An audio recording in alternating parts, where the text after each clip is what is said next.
All right, ready for a deep dive. Today, it's the Tao Te Ching. Oh, a classic. It is. And we're going with Stephen Mitchell's translation. His work is always I know, right? Clear, pretty poetic even.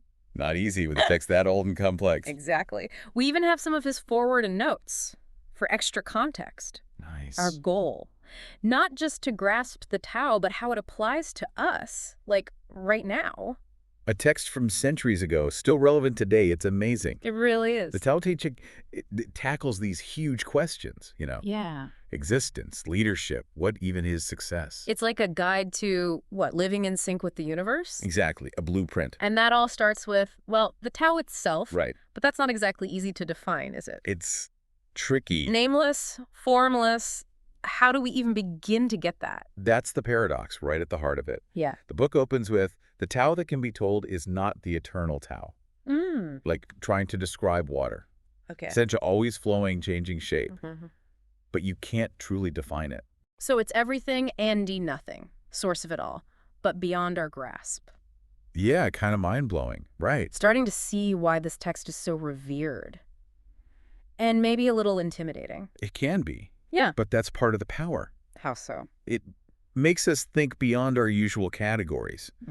Except that some things we just can't fully comprehend. And accepting that is, what, the first step towards aligning with the Tao? In a way, yeah. Okay, let's say we accept that mystery. Right. Then what? How do we actually use this idea? Good question. The text often uses the master as, like, a role model, right? Yeah, the man. Living in tune with the Tao. But don't think like bossy figure giving orders. No. The Taoist master, it's not about dominance at all. Okay. It's about embodying those principles. Effortless action, deep understanding, total acceptance. Someone moving through the world just effortlessly. Exactly, like in a flow state. Wait, effortless action? That sounds almost impossible. Yeah, it does, doesn't it? Most of us are struggling, pushing to make things happen. Right. How can we act without effort? Another one of the paradoxes the Tao Te Ching explores. I'm sensing a theme here. Chapter 17 says, the master doesn't talk, he acts. Oh? When his work is done, the people say, amazing, we did it all ourselves. So the master's actions are so in sync with the Tao Yeah. that it seems effortless, like things just happen. Precisely. Okay, starting to see why the master is so important here. Right. They embody these paradoxical ideas, like acting without doing, Yeah. mysterious but kind of appealing, you know? It is. But how do we who aren't masters even begin with these ideas? Well, that's where the paradoxes get really interesting. Oh. It's not just poetic language. It's meant to challenge us. To think differently. Exactly. Okay. The whole text is full of these contradictory statements like, Give me an example. the soft overcomes the hard. True strength lies in yielding. Yeah, it's like it's constantly flipping everything we think we know on its head. In a way, yeah. But how are we supposed to make sense of that? It's not about literal opposites. No. It's pointing to a deeper truth Okay. about how things are connected. Right. Strength without flexibility, it breaks. Yeah. Try to force things, you get resistance, it backfires. So it's about going with the flow, not fighting it. The Tao is about aligning with that natural flow, yeah. Right. Finding the balance where opposites work together. Exactly. I can see how that'd be powerful. It is. But I'm still not quite getting what that looks like practically. Right. Can we get an example from the text itself? Absolutely. Let's look at chapter 22. Okay. It says, if you want to become whole, let yourself be partial. Huh. If you want to be given everything, give everything up. That's not what you'd expect. It's counterintuitive. Yeah. But it's saying our desire to grasp, to possess, to control. That's often what keeps us from feeling whole. So by letting go of control, Yeah. we actually open ourselves up to more. More fulfillment, more connection. Like trying to hold on to water, the tighter you grip. The more slips through your fingers. Exactly. And that leads to another paradox, right? Strength in yielding. Okay. Chapter 78 uses water again. Makes sense. Nothing in the world is as soft and yielding as water. Yet for dissolving the hard and inflexible, nothing can surpass it. That's beautiful. Water doesn't fight obstacles, it flows around them. Patient. Wears them down over time. A great metaphor. For resilience, for adapting. It is, and this is key. To the whole text. Yet, this concept of non-resistance. Going with the flow instead of forcing our will. Aligning with the Tao, that's the key. I like that. We'll see that idea come up again and again. So we're seeing how these paradoxes can actually apply to our lives. Right, yeah. But the Tao Te Ching It doesn't shy away from the tough topics either, You're talking about death. Yeah. We touched on it earlier. with the idea of returning to the source. Right. But it's something, well, most people try to avoid. It's interesting how the Tao Te Ching approaches it. It's not this like looming end, No. more like a natural part of the cycle, Mhm. like the changing seasons, remember? Okay. The Tao is all about balance. So birth and death, two sides of the same coin. Not an ending, but a transformation. Back to that formless state of the Tao. Almost like what? Water evaporating, becoming clouds, then rain? Exactly, part of the flow. Okay, but even with that, even with serenity and cycles, Mm-hmm. it's still natural to feel some anxiety about death. Of course, it's the great unknown. Does the Tao Te Ching, does it acknowledge that fear? Absolutely. Doesn't say to ignore our feelings Okay. or pretend death is nothing, Right. but it offers a shift in perspective. Like what? Chapter 33 says, if you stay in the center and embrace death with your whole heart, you will endure forever. Wow. Powerful imagery. It is, but what does that even mean? Embrace death with your whole heart. Yeah, feels pretty intense. It is about surrender. Okay. Surrendering that resistance to the idea that our physical form is all we are. Mm. Realizing there's something deeper, Spiritual. that exists beyond our bodies. And by letting go of clinging to the physical self, You connect to something more enduring. not denying death, but facing it, Right. understanding it's part of the flow. Yeah. And in that, we tap into something greater. Connected to the Tao, Mm. beyond our lifespan. This could bring a lot of liberation, couldn't it? It can. It frees us from that grip of fear. So we can live more fully in the present. Exactly. And that connects to another theme, Yeah.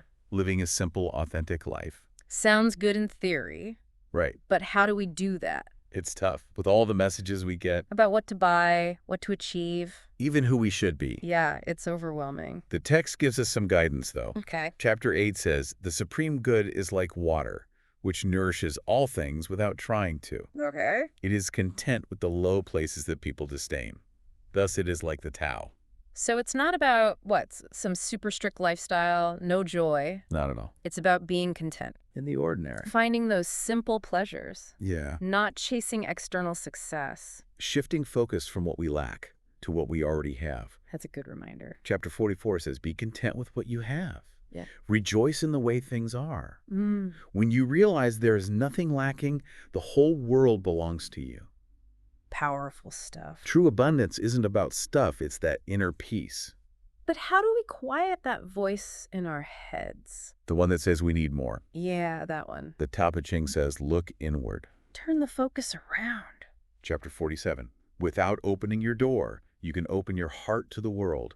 Without looking out your window, you can see the essence of the Tao. So true wisdom, it's not about chasing experiences. It's about cultivating our inner world. That connection to the Tao inside us. Everything we need is already there. And this brings us to another point, right? About knowledge and wisdom. Yeah, how are they different in the Tao Te Ching? Well, the text suggests true wisdom. Yeah. It's not about gathering information, Yeah. but cultivating a state of not knowing. Not knowing as wisdom. That's a bit of a paradox. It is, but that's kind of the point. Okay. We're so used to valuing knowledge, having the answers. But chapter 71 says, not knowing is true knowledge. Presuming to know is a disease. It's about recognizing what the limits of our thinking. Yeah, how we cling to fixed beliefs. So it's not about being ignorant. No, it's more like a beginner's mind, That openness, curiosity, like a child. letting go of the need to be right. Chapter 48 says, in the pursuit of knowledge, every day something is added. In the practice of the Tao, every day something is dropped. Making space for new understanding. By letting go of those rigid ways of thinking True wisdom comes from being open to the unknown. to the possibilities of the Tao. I like that. And that leads us to another idea, What's that? that the world, in its essence, is already perfect. That's a tough one with all the problems we see. It is. We're told what's wrong, what to fix. But chapter 29 says, the world is sacred. It can't be improved. Okay. If you tamper with it, you'll ruin it. If you treat it like an object, you'll lose it, So appreciating that inherent beauty, even with its flaws. letting go of judgments, accepting what is. Not trying to force things to fit our ideals. Doesn't mean being passive though, right? Not at all. or indifferent to suffering. True compassion, it comes from this place of acceptance. Seeing how everything is connected. So we find that balance, engaging with the world, Yeah. but also surrendering to the flow. Cultivating inner peace, navigating challenges with wisdom. Connected to the Tao. And that brings us to another teaching Okay. about gentleness and yielding. Gentle strength. We talked about that a bit before. Right, the idea that true strength, It's not about force. but about flexibility, adaptability. I like that. Chapter 78 uses this metaphor. Okay. Nothing in the world is as soft and yielding as water. Water again? It makes sense, right? And it does. Yet for dissolving the hard and inflexible, nothing can surpass it. Water doesn't fight. It flows around, wears things down. Patience, persistence. Sometimes that's more powerful than brute force. Exactly. Chapter 36 reinforces this. How so? The soft overcomes the hard. The slow overcomes the fast. Sometimes the best way to get somewhere. Is to let go of control, surrender to that natural flow. It's a whole different way to think about strength. It is. Not aggression, but resilience, Yeah. adapting. The power of non-resistance. Powerful stuff. And this connects to another core principle, balance, harmony. Key idea in the Tao Te Ching. It is. True well-being comes from finding that equilibrium Not going to extremes, but that sweet spot. in all areas of life. Chapter 42 gives us a good insight here. Let's hear it. The Tao gives birth to one. One gives birth to two. Two gives birth to three. Three gives birth to all things. Okay, breaking it down. It's describing that interplay of opposites, yin and yang, Which creates, well, everything. the whole universe. So everything exists in relation to its opposite. Light and darkness, strength and weakness. They're not separate, but interdependent. Exactly. True harmony. It's about finding that balance between them. Recognizing they're They're connected, not striving for some perfect ideal. but embracing the wholeness of life with all its contradictions, That's a great message. especially in a world that's obsessed with perfection. Pushing ourselves to the limit. The Tao Te Ching says, true well-being, It comes from embracing our whole experience. the light and the shadow, the effort and the ease. I like that. And that leads us to another interesting aspect, Which is, the Tao Te Ching's perspective on leadership. ooh, okay. It suggests true leadership. Yeah. It's not about dominance and control, No. but about empowering others, helping them find their own way. This Taoist leadership, I want to hear more about that. It really does flip the script on how we usually think of leaders. Instead of being the boss, it's more like, A guide. yeah, helping people reach their potential. Connect with their own wisdom. It goes back to the master idea, right? It does. The master leads. Not by force, but By example, by embodying those Taoist principles. like in chapter 17, Yeah. the master doesn't talk, he acts. When his work is done, the people say, amazing, we did it, all by ourselves. Exactly. It's about empowering people. Giving them ownership, not just following orders. And that leads to another quality. Of a Taoist leader. Yeah, humility. Okay. Chapter 66 describes it really well. What does it say? All streams flow to the sea because it is lower than they are. Humility gives it its power, So the master, they lead by serving. putting themselves below others, not above. That's so different from how we usually see leadership. It is, right. Not about dominating, but empowering. And that connects to trust, too. Okay, how so? Chapter 49. The master has no mind of her own. She works with the mind of the people. She is good to people who are good. She is also good to people who aren't good. This is true goodness. Wow. The master trusts people to find their own way. Even people who maybe seem untrustworthy. Yeah, it's a radical level of trust. Especially these days, we're told to be skeptical, Right, but the leader creates this environment, where everyone feels respected, seen, empowered to make their own choices. and that leads to non-interference, right? Exactly, the master understands. That the universe has its own way. Trying to control everything. It goes against the Tao. Chapter 30, what does it say about that? Whoever relies on the Tao in governing men doesn't try to force issues or defeat enemies by force of arms. For every force, there is a counterforce. Violence, even well-intentioned, always rebounds upon oneself. So stepping back, trusting that natural flow. Sometimes, the best action is no action.